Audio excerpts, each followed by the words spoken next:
ஜெர்மனியில் தொலைபேசி அழைப்புகள் மூலம் மேற்கொள்ளப்படும் மோசடிகள் ஒரு பாரிய பிரச்சினையாகவே உள்ளது. குறித்த மாதத்தில் மட்டும் 5,85,000க்கும் மேற்பட்ட மோசடி அழைப்புகள் பதிவு செய்யப்பட்டுள்ளது. சராசரியாக ஒவ்வொரு மாதமும் பல தேவையற்ற அழைப்புகளை பெற்றனர். மோசடிக்காரர்கள் இப்போது தங்களை மிகவும் நம்பகமானவர்களாக காட்டிக்கொள்ள புதிய தந்திரங்களை பயன்படுத்துகின்றனர். பணம் அல்லது போலி லாட்டர் பரிசுகள் தொடர்பில் நேரடியாக பேசுவதற்கு பதிலாக சில அழைப்பாளர்கள் கணக்கெடுப்புகளை நடத்துவது போல நடிக்கின்றனர். உரையாடலை இயல்பானதாக காட்டிக்கொள்ள அவர்கள் அரசியல் அல்லது தனிப்பட்ட கருத்துக்கள் அல்லது சொத்துரிமை ஆகியவை தொடர்பில் கேள்விகளை கேட்கின்றனர். அழைப்பின் போது மக்களை ஆம் அல்லது சரி என சொல்ல வைப்பது ஒரு பொதுவான தந்திரமாகும்.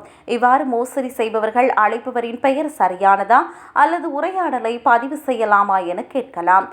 இந்த பதில்கள் பின்னர் மோசடி அல்லது போலி ஒப்பந்தங்களுக்கு தவறாக பயன்படுத்தப்படலாம் என்று நிபுணர்கள் எச்சரிக்கை விடுத்துள்ளனர்.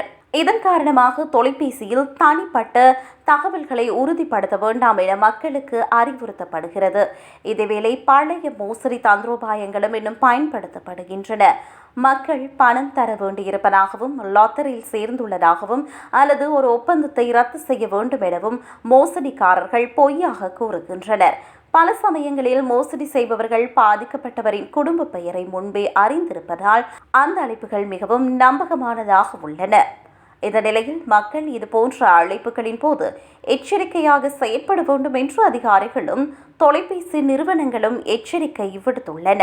எதிர்பாராத அழைப்புகளின் போது மக்கள் ஒருபோதும் வங்கி விவரங்கள், கடவுச்சொற்கள் அல்லது தனிப்பட்ட தரவுகளை பகிரக்கூடாது.